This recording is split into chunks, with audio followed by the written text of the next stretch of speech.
All right, everybody, we're back from our short break there at Note Camp 5.0. One of the great things about Note Camp 5.0 is we have a great mix of new blood, new speakers here at Note Camp 5.0, and a lot of questions. And one of the great things we love to do is always answer the questions of people at the previous Note Camps, of subjects that they'd like to see discussed. And so we're excited to have the king of Texas tax lien investing. I like to call him Army's Arnie, Arnie's Army. Join us here because Arnie Abramson is an avid golfer, avid investor, known him for years, just a great wealth of knowledge. And so we're excited to have Arnie with us. Good morning, Arnie. Good morning. Thank you. You're welcome, bud. Glad to have you here. And so you've got your PowerPoint pulled up there. We're going to save Q&A to the very end, get rocking and rolling. I will be listening in the background, but I'm going to remove my video so people can pay attention just directly to you because you've got a lot of great stuff to share. All righty? Okay. We ready to go? Okay. Since I didn't hear any response. You're good to go. You're good to go. Okay. All right. Well, great. Welcome, everyone.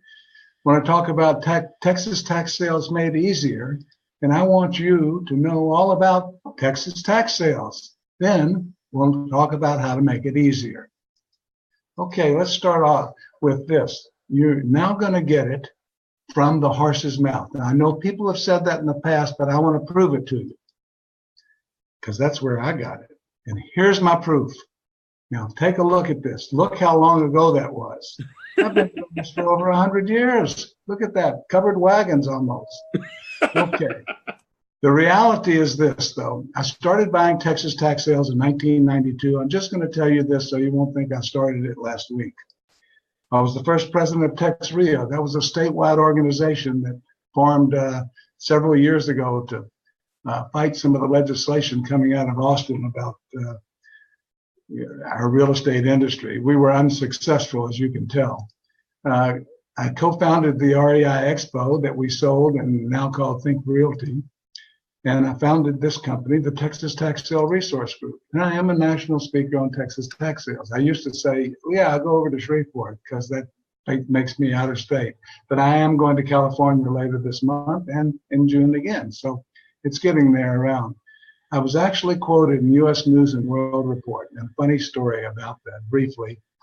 I couldn't wait to go to the newsstand and find out what it looked like. And then I found out U.S. News and World Report doesn't publish anymore. It's all electronic. So I have to have the link involved. But anyway, let's get started with the basics so we can then determine what needs to be made easier, because this is not the tax sales we all know about, but it's very, very complicated. And I love questions, but I warn you about it when we do that. There are no short answers. So let's talk about the basics. Talk about a tax. A tax is a compulsory monetary contribution imposed by our government to pay for governmental activities. And here are some of the taxes that we're familiar with: sales tax, income tax, and property taxes. Those we're really familiar with. Property tax is assessed according to the value of the property owned by the taxpayer. It's a value-added type of tax. These taxes are called ad valorem taxes, which means, that's Latin, according to value. An ad valorem tax is just another name for property tax in Texas.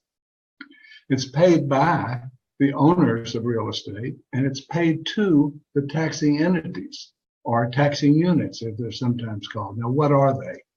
They are primarily the county, the city, and the school district. There could be others in your particular area. It could be a hospital, a college, water district, or a mud district, a municipal utility district. But the three main ones are the county, the city, and the school district.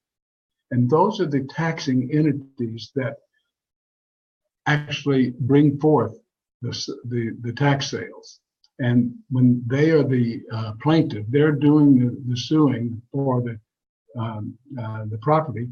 And they could include the taxes of all the entities, or they could not include all of the entities and just their own. And that's part of the research that has to be done, because you don't want to buy a property at the tax sale thinking that it pays off all the taxes, and you find out there's another entity that was not included. So that's why I'm telling you about these, so you'll know what to look at.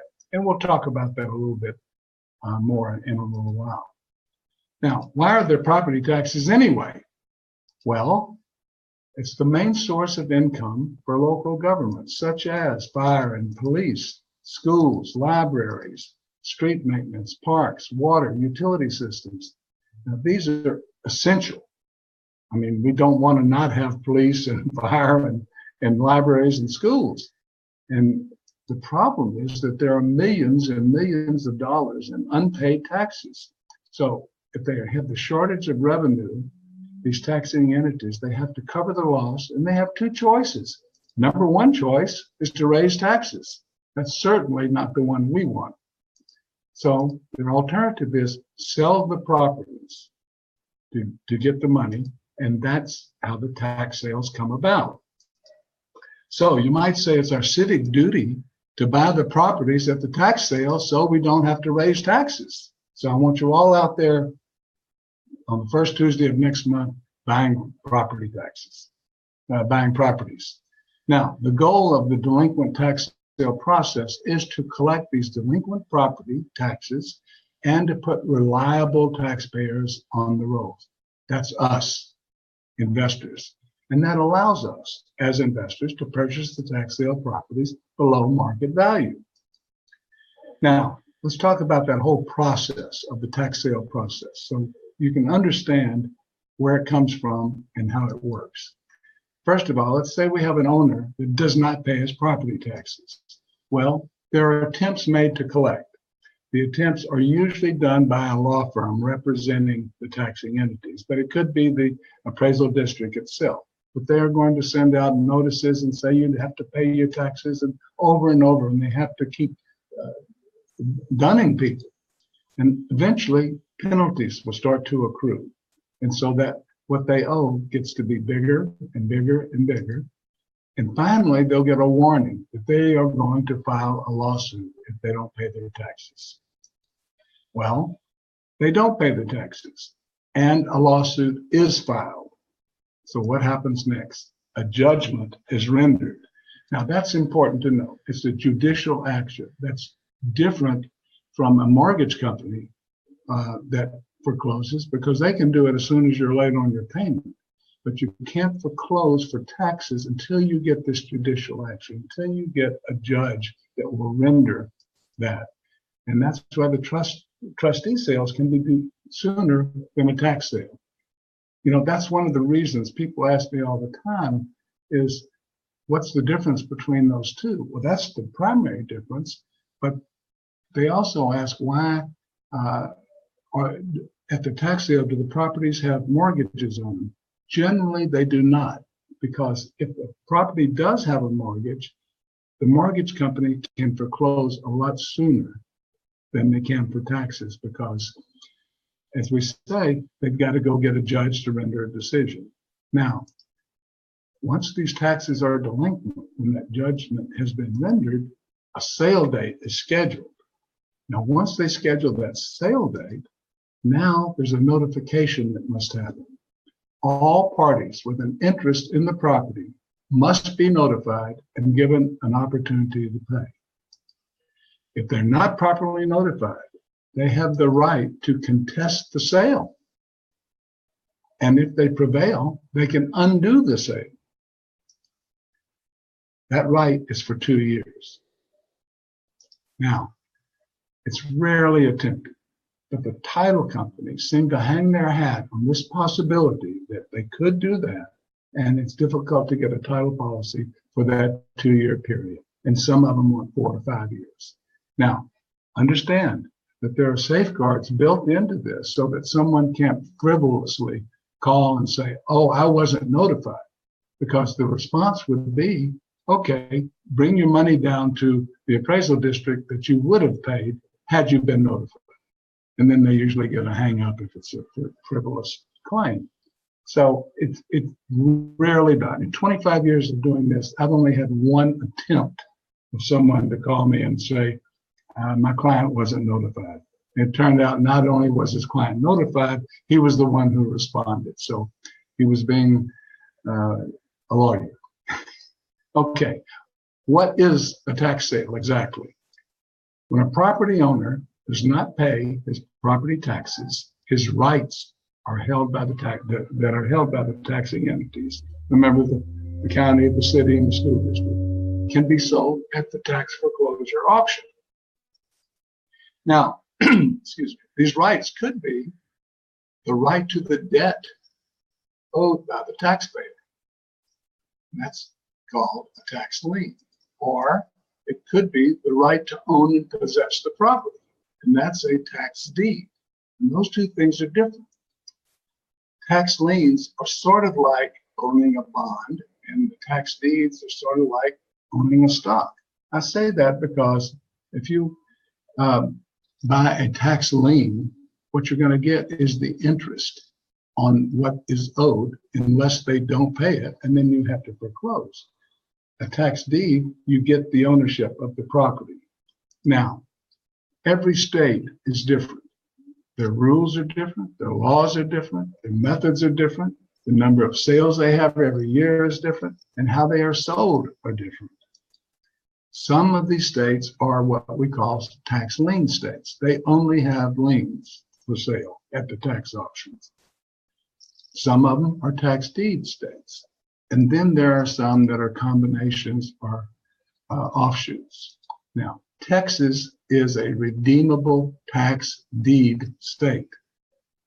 Now, that's very significant. Out of all the states that are tax deed states, about half of them, only about 6 or 7 are tax deed states, and only 2 are redeemable tax deed. Well, 6 of them are redeemable tax deed states, but 4 of those 6 just pay interest if they redeem them. And 2 of them, Texas and Georgia, are the ones that have penalty fees.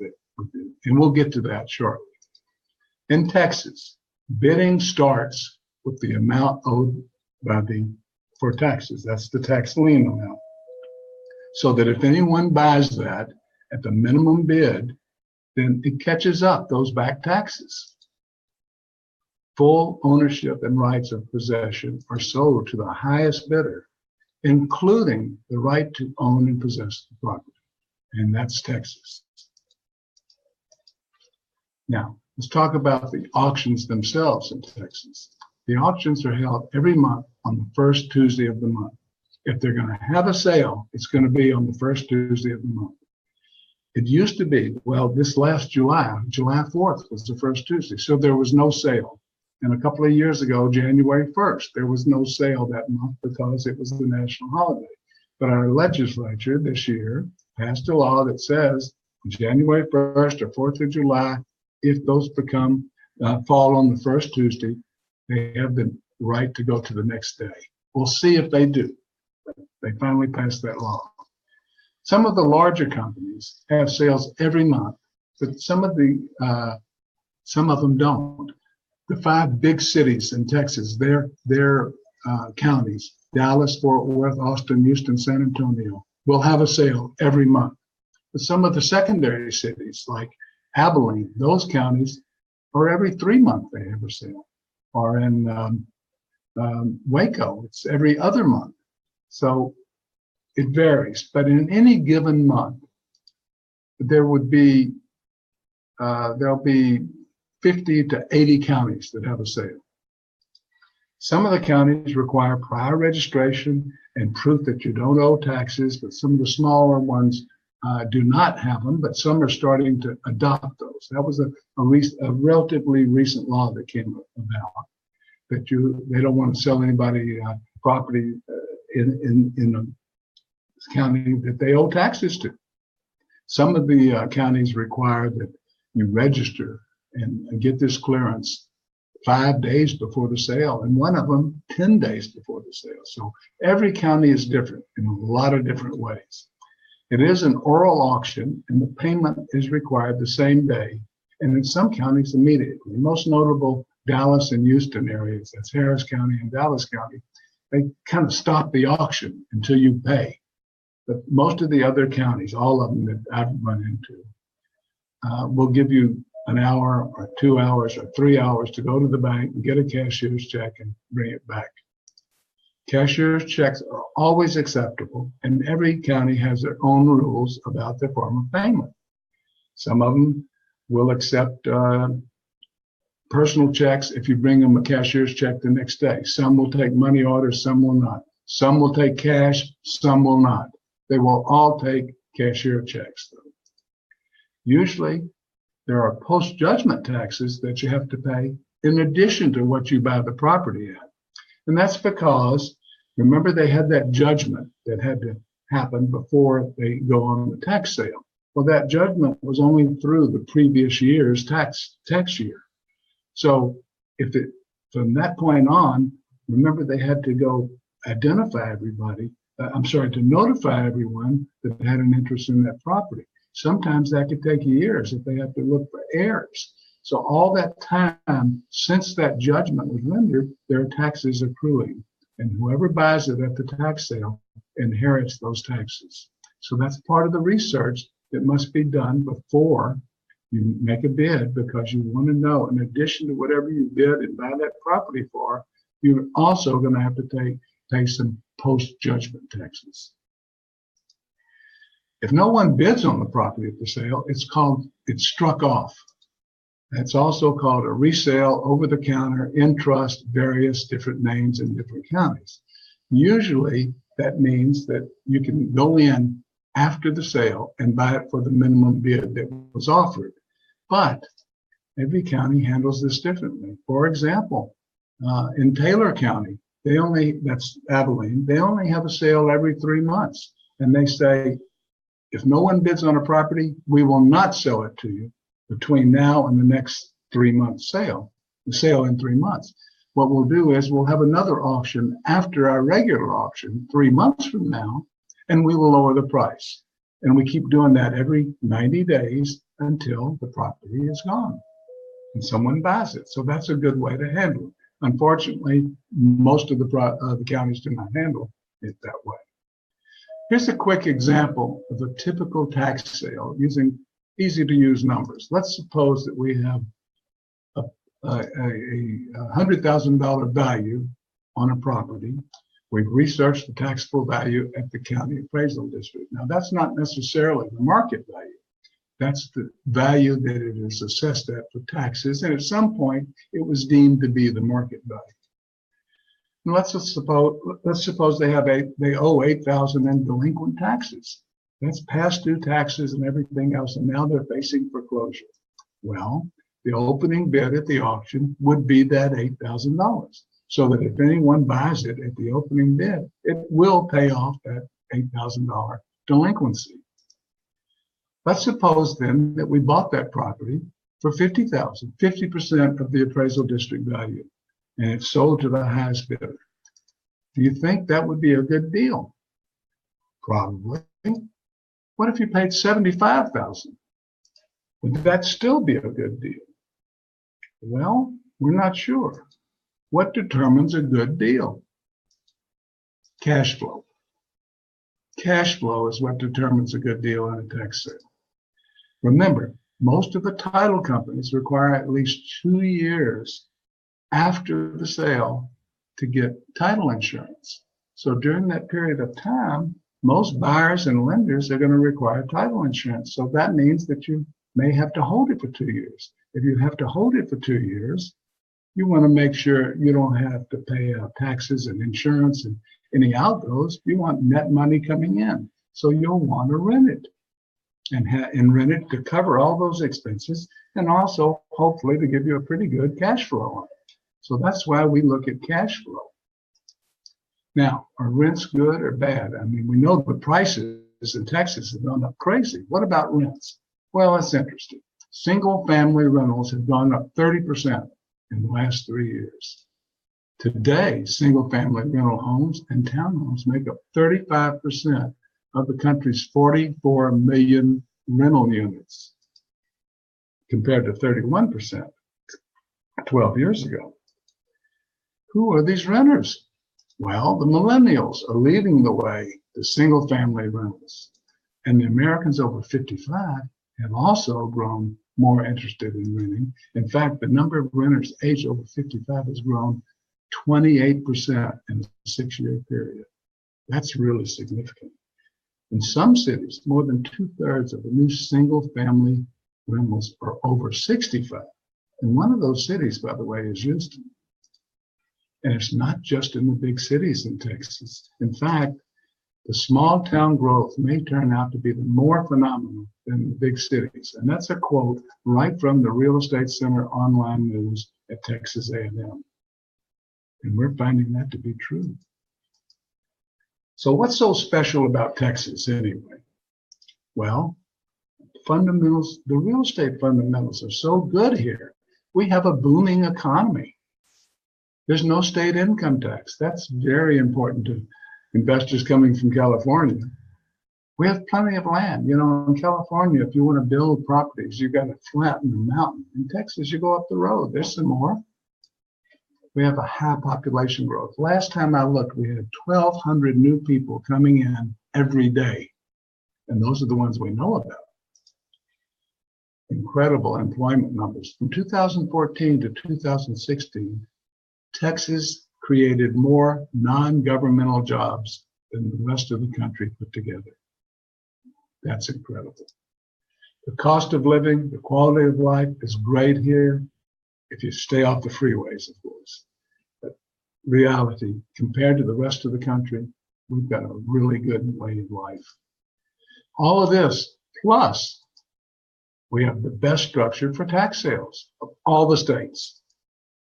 Number one, we can buy at discounts. Now, let me talk about that a second.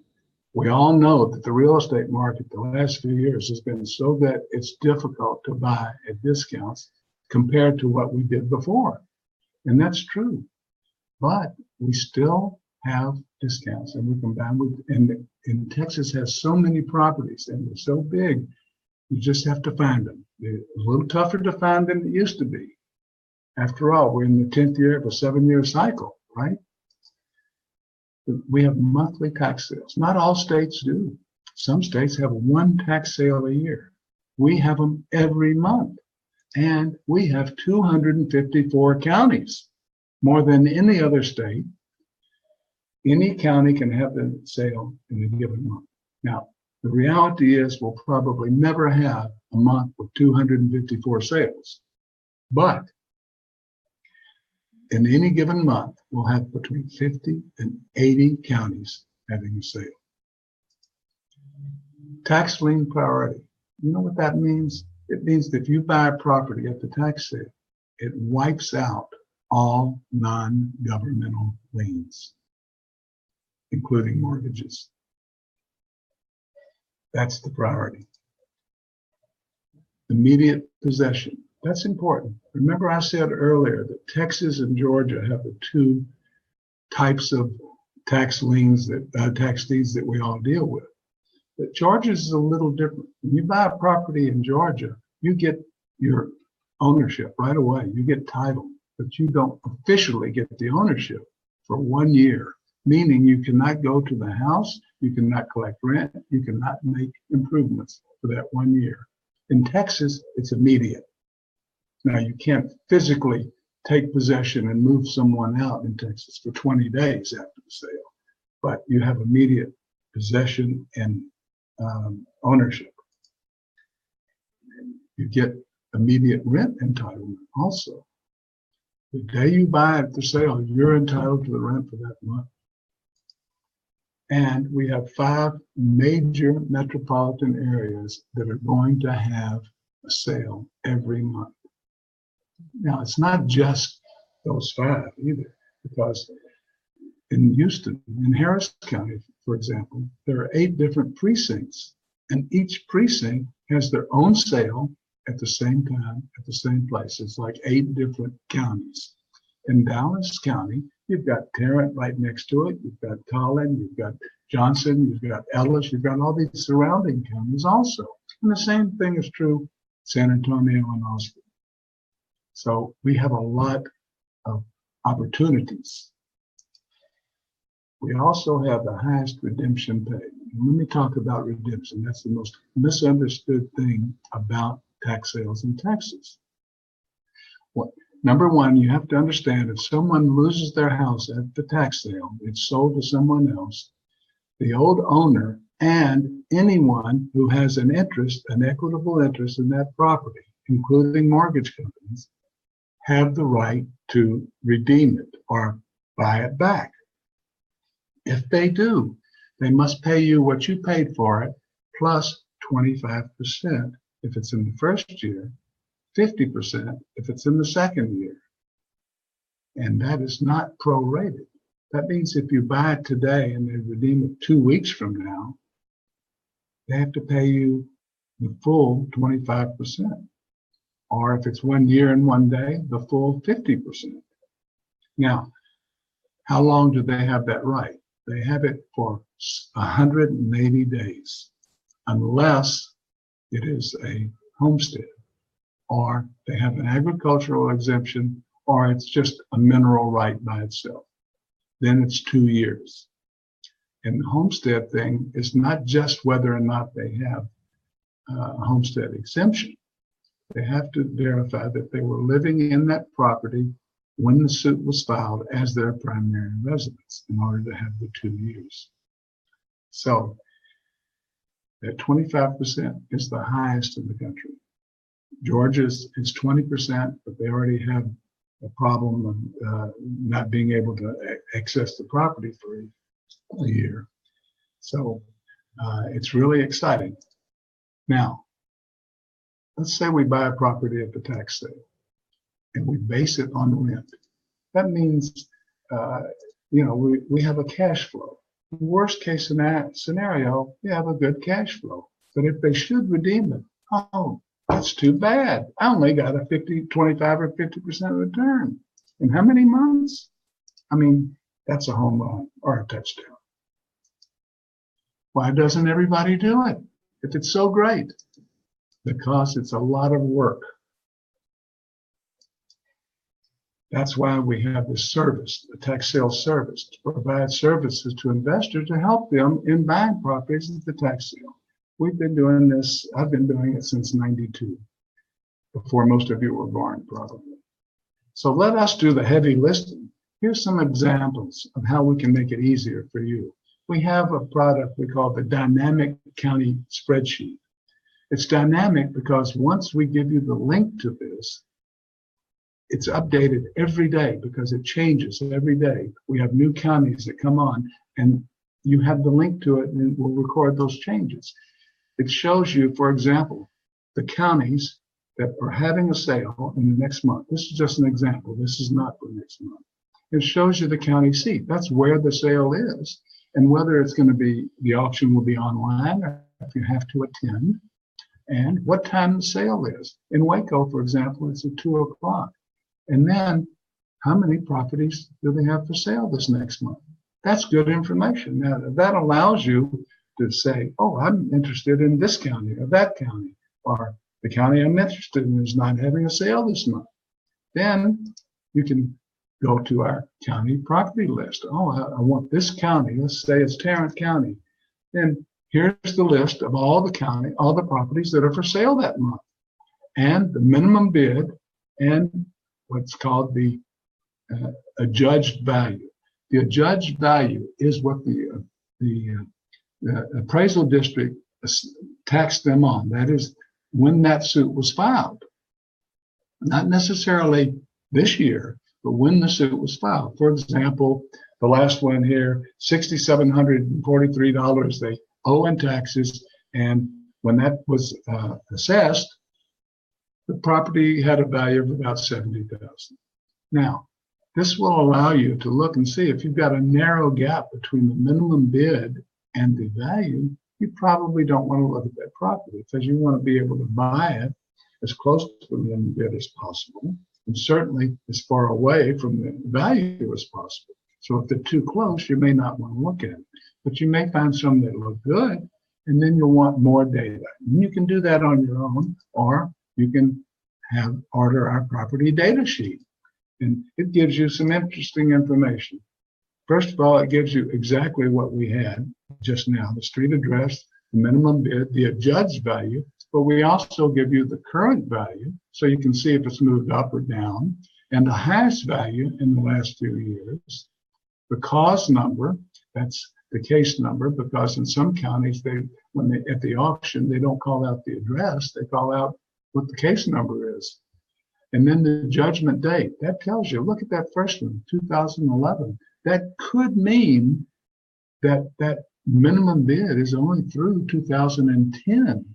I'm sorry, through 2011. And if you buy the property, you'll have to pay the taxes in addition to what you paid for it in 2012, 13, 14, 15, 16, and 17.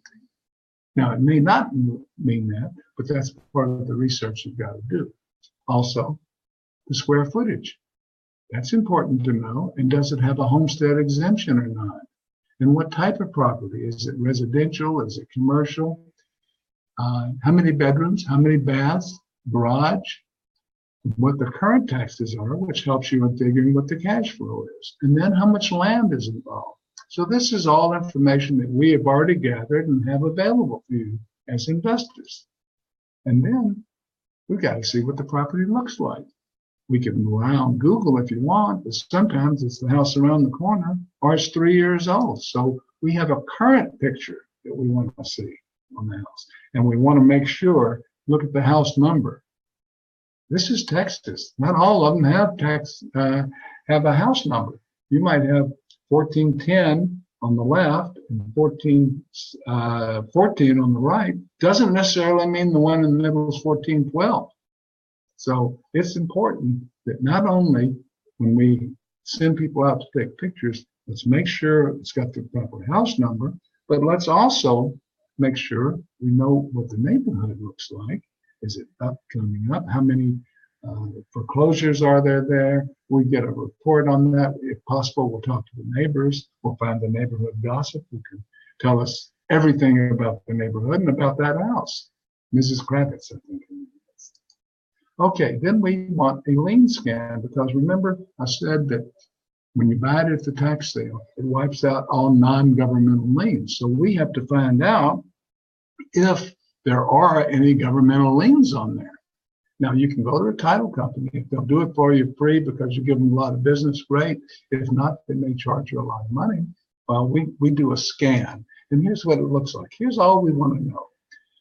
Were there any federal tax liens? None in this case. No liens by any government agency. No homeowners association liens, and no IRS liens. So that's what we want to know. And then we have to go, we're ready to go to the auction. Now, one day, probably, most of, if not all of them will be online, but only one of them is online right now, and all the rest are attendance required. And some of them are pretty crowded. I mean, Harris County is tough. Look at this. It's really not Harris County. I just make fun of that. But it does get crowded because many times, not only is the tax sale going on, but also the trustee sales where the mortgage companies are foreclosing, all at the same place in many of the counties in the same time. So how do you know which one to go to? Well, I tell our people, you go to the one with the badge and the gun, because that's the sheriff or the constable, and that's the tax sale. And the others are more dangerous. They're lawyers, after all. Okay, then we have the transition. The transition is if we win the bid, and then we go knock on the door of the property and say, guess what? I just bought your property at the tax sale. That's an interesting transition to make. Only once in my 25 years of doing this have I ever run into a situation where I knocked on the door, they opened the door, I said, we just bought your property at the tax sale. And they said, come in, we've been expecting.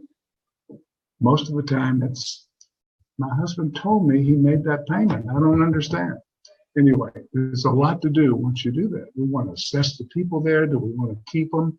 Are they the owner? Are they the renter? Do we want them to stay? Do we want to evict? What kind of condition is in the property? A lot of things we want to know, and that's important. And there are a lot of things that need to be done. Oh yeah, one more thing. I would like to invite you to not only use our services to make it easier to buy these discounted properties, the tax sales, but all the extras that go with it, like the redemption possibilities, wiping out the non-governmental liens, immediate possession and rent entitlement, but also the opportunity to join us. We have 3 choices, and they're not mutually exclusive. You could be on our mailing list for events. You can order our services that you may want, any part of this that you don't want to do, or become a priority member. The mailing list for events, you just go to our website, scroll down and click where it says meetups mailing list, and that just puts you on our mailing list. It's a meetup list, but we don't send you hundreds of emails and stuff. We're only going to send you an email to notify you when there's an event that we're going to participate in, like a class or seminar, trade shows, a boot camp, or any meetups, so that if you happen to be wherever we are and you'd like to attend, we'd like to meet you. The other way, what's that?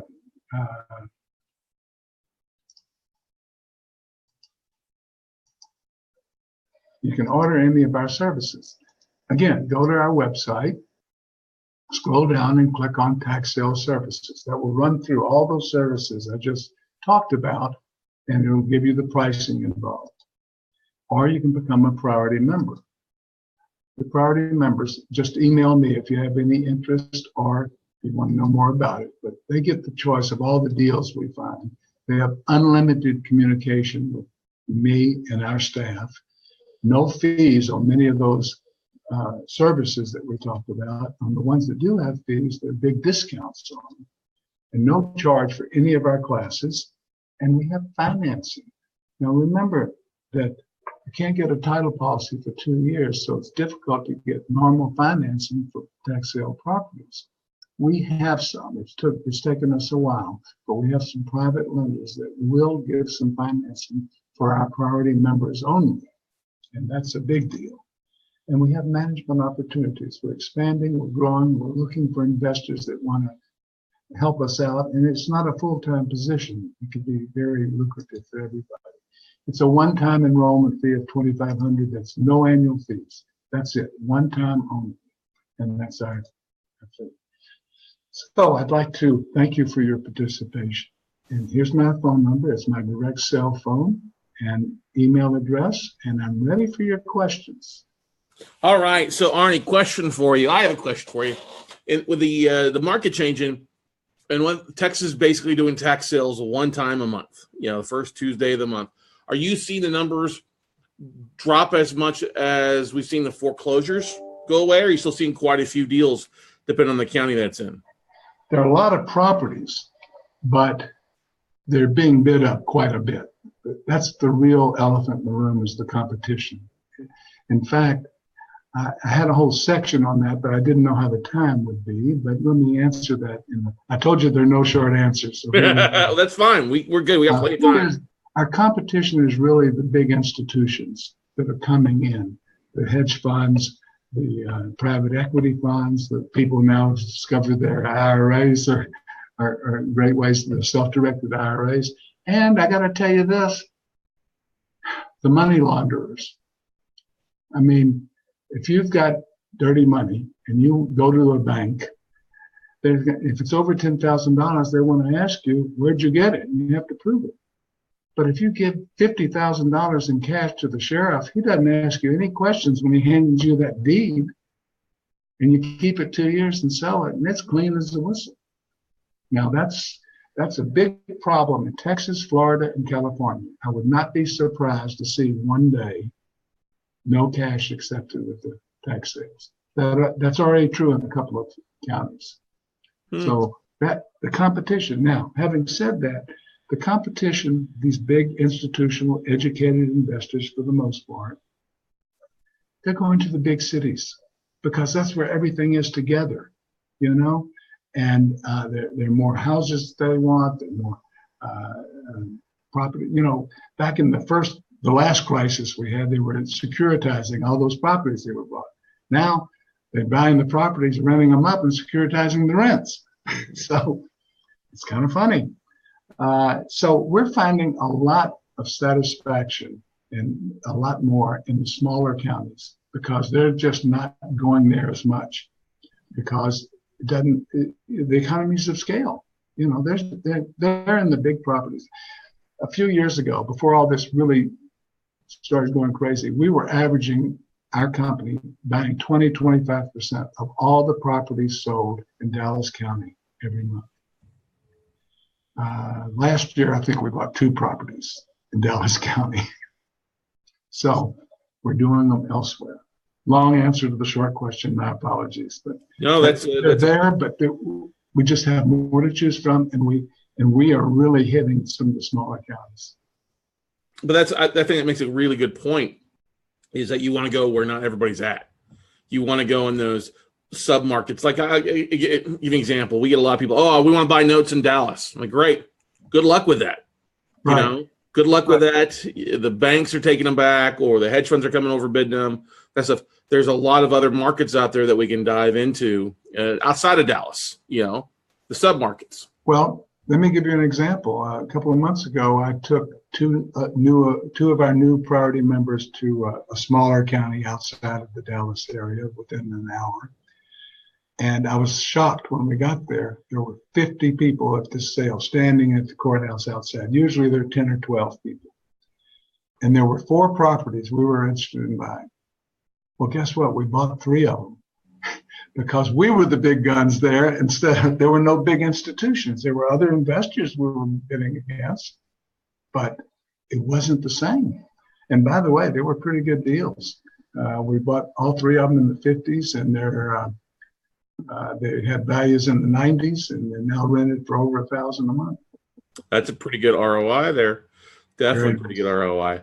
What about Joe asked a question? What about commercial tax sales? Do you see that in commercial properties? You do see commercial properties, not as many. You have to really do some research on those for those government liens, because if there are any EPA liens on commercial properties, those can be devastating. So it depends on the type of commercial. I wish I could say, oh, there are a lot of multifamily properties. You don't see those very much. They're just not, you know, why would anybody let taxes go on a multi-property unless it's really bad? And then do you want it? We see raw land, and we see commercial properties, some, but mostly we see residential. Mm-hmm. Question from Ryan here. He says, have you ever seen the IRS try to redeem properties they have liens on after a tax sale? Yes, the IRS is very interesting.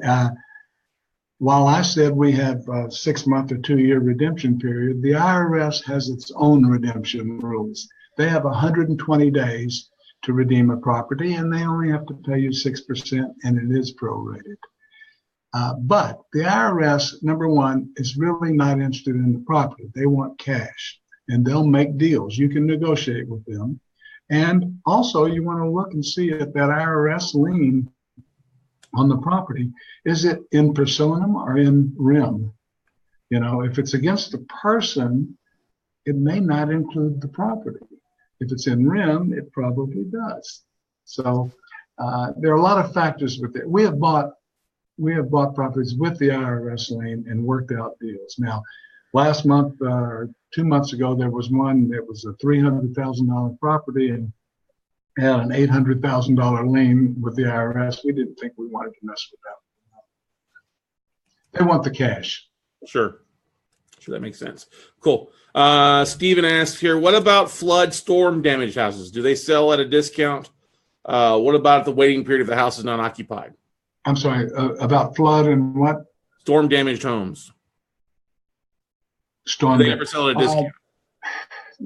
No, they have to, if they're offered at the sale, they have to be offered for the taxes owed.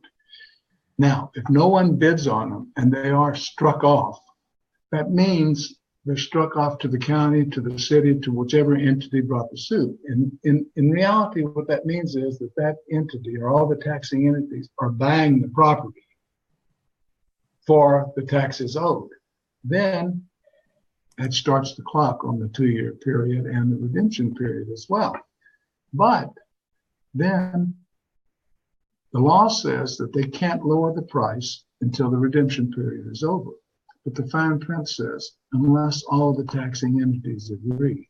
So, as I mentioned before, they're all different in how they'll handle it. But my best guess would be that they would do that in the case of the strikeout properties. I don't think they are allowed to do it on the others, because they're going to say, do your own due diligence. If it's damage, if it's water flood, look at it and don't bid on it. Exactly. I'm aware. Right, that makes sense. You got a fan. Eric says Arnie is awesome. Well, thank you. Good stuff here. Let's see. What other questions for you as well? So we've done some things knowing there was a tax sale coming on one of our assets, especially when we bought the first lien and the property was not in good condition. It had other liens that would take longer for us to wipe things out to get clear title. So we've actually used our attorneys to bid up the tax sale to go above what was owed in taxes, so that we would get the overage back, being the first lien holder. Well, let's talk about the overages. You may be talking about a trustee sale, where there may be, but here's this thing. There's some of these gurus from out of state that come to Texas, and they put on seminars about tax liens. You can't buy tax liens in Texas, okay? You're buying the deed. And there was a couple of them in particular this past year that came in. They held seminars about the excesses, and they say, here's what you do. You find the guy who lost the property, and the excess is, let's say they owed $8,000 in taxes and it sold for $40,000. That means there's $32,000 in excess funds. Well, who's entitled to that? The people who had a claim on the property, an equitable interest, are entitled to it. The county is required within 31 days to notify them that they are entitled to that. So they probably send them out about the 30th day of the month, and most of the time they're gone. And it's also written in many cases in legalese that no one understands what they're really saying. So if no one claims that for 2 years, then the county gets it, or the taxing entities. Now, the question is, and these gurus that came from out of state, they say, here's what you do. You call up the people who lost their property, and you tell them, hey, I can show you how to get $32,000, and I'll split it with you. And they only charge $1,000 or $2,000 for that course, right? Well, here's the reality. In Texas, the law says you may not charge more than 25%, not to exceed $1,000. And by the way, you have to be a lawyer. So don't pay $2,000 for a course you can't use in Texas. Amen to that. Amen to that. Yeah. And that's a tough deal on the excess funds. It's really it's not. There's not much you can do to get them, because you're way behind in line. Now, there are some things you can do when you buy the property to use part of it, and that's part of what we talked about when we have our longer sessions and our boot camps and for our priority members. So I don't want to tell the world right now, but there are some things you can do. No, that makes sense.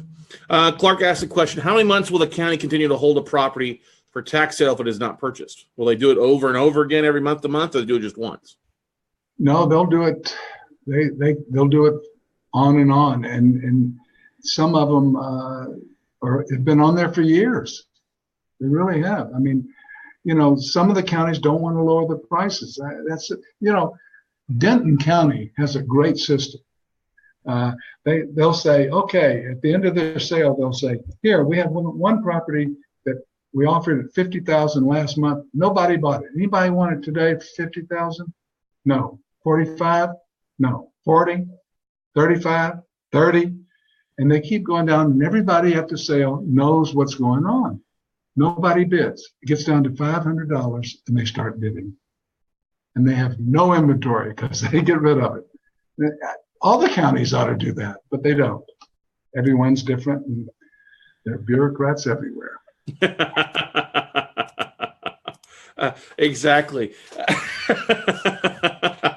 You have a case study you'd like to share on a a great deal that you just talked about a couple just that you went in an outside county. You got another one that you'd like to share with everybody?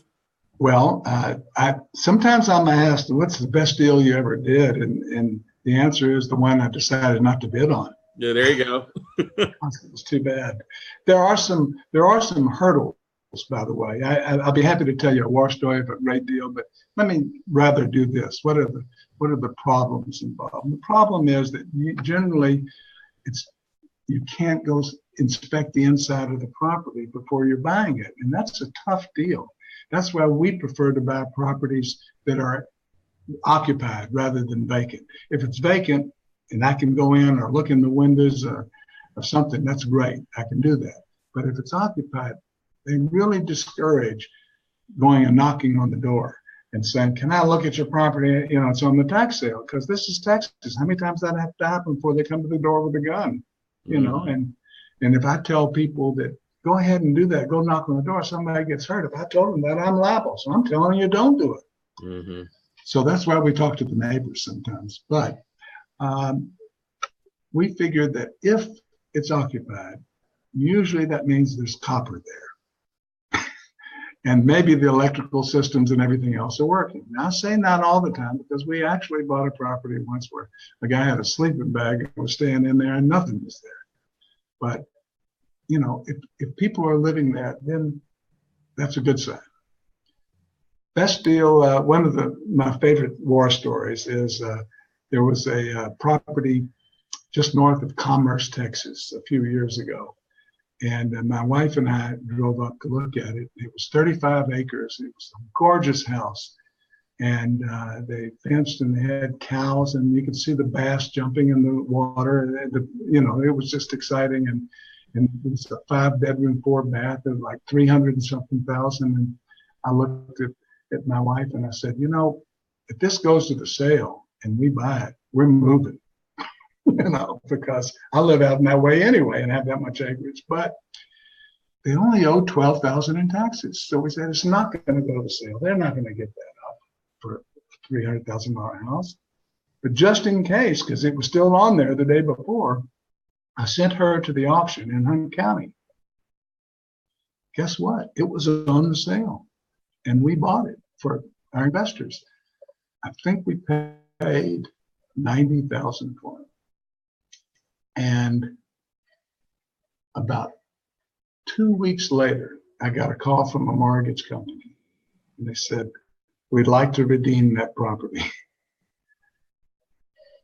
So it got redeemed. Actually, it took 53 days, and our investors made 25% on the $90,000 plus $2,000 a month rent during that period of time. Now, it was very unusual. That's not the norm.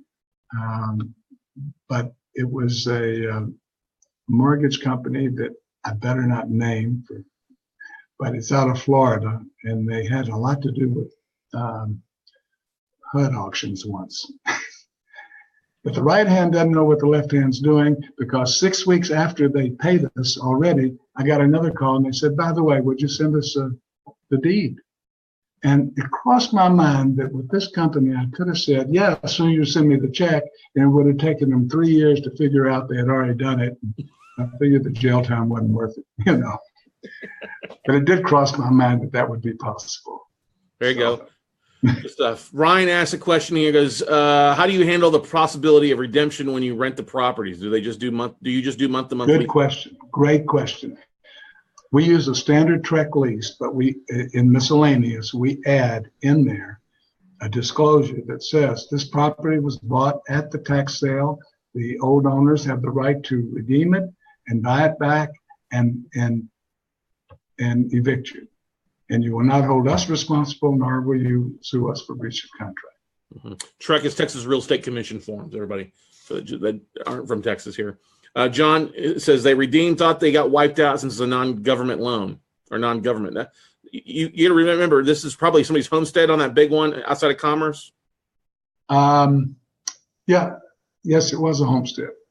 So they had a redemption period that they could come back at. They have a 6-month redemption if they're not a homestead. If it is, you have 2 years.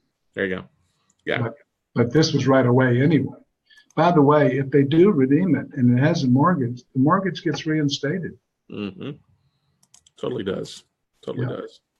What are the questions for Arnie? Those were great stuff. By the way, if there is a mortgage, the mortgage company is more likely to redeem than the owner. They've got more skin in the game. You got 20% and they've got 80%. We love to buy tax sale properties with mortgages on. Yeah, we send out probably 1 to 2 wires a month or payments a month out to the different counties to avoid tax sales on our first liens and stuff like that. So that's why it's important to keep track of that stuff and see what's going on. So definitely good stuff to know. What are the questions you have for Mr. Arnie here this morning, right before we come to our lunch time here, everybody? Any other questions? Arnie, I want to say thank you so much. Your date of your next event, when's the next event you have going on? You said May 5th, is that correct, or when? Let's see, next month. It'll be on our website. We have actually the next event is in Los Angeles next Thursday. Okay.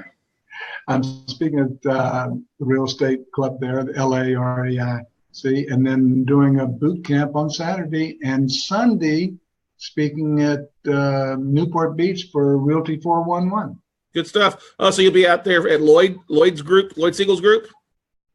I'm sorry? You'll be out there at Lloyd's group, the LA Real Yes, Club? Lloyd's group, right. Make sure you tell him I said hello. I was there just a few minutes. I will indeed. I talked to him yesterday, said he has the flu, but he'll be better when I get there.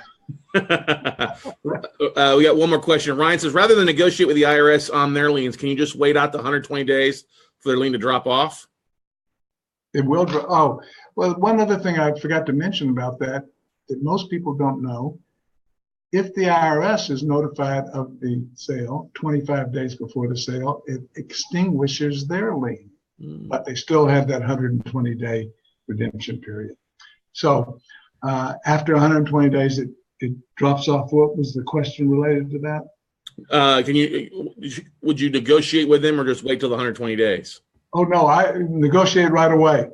They're anxious to get it settled. Mm-hmm. And they don't want to redeem it. They want the excess funds or cash or any way they can get it. Yeah, you don't want to wait 4 months to have to do something in case you can move it as well, too. Now, are you ever getting the property owners to release their redemption rights? Well, yes, you can do that, but you want to get them to, number one, you want to make sure you have to get everyone who has the right, not just the old owner, any lien holder. Right. And you not only want to get their right of redemption, but the right to contest the sale. But it can be done. We have done that.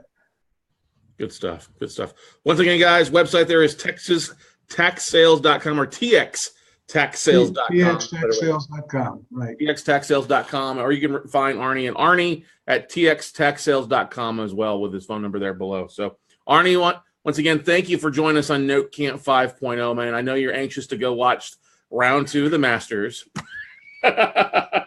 Where's the nearest buffet? That's my favorite food group. There you go. The buffet group. That's good. Thank you thanks for joining us. You're doing a great job with this. This is a wonderful thing you're doing. Hey, thanks, bud.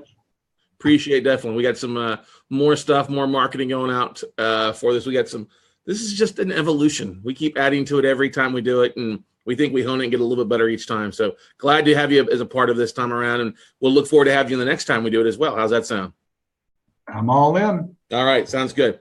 All right, guys. Well, that's going to wrap it up for this session right at 12 o'clock. We're going to take a 30-minute break and let you guys run an errand or two, be back, grab a quick bite or something like that. We'll be back at 12:30 with speaking of our afternoon session. And so just stay tuned. We have in this room at 12:30, we got Jason Lucchese. He's the founder of the No Flipping Excuses Academy. We'll be talking about how to get cheap houses from banks and institutions that no one knows about. And then over in room 2 with Stephanie of Jillian Sadati, who's our good friend, our real estate attorney. We'll be talking about how to taking it to the next level, crowdfunding your note business. So stay tuned for that. Otherwise, guys, go out and enjoy your little break here. We'll see you back at 12:30.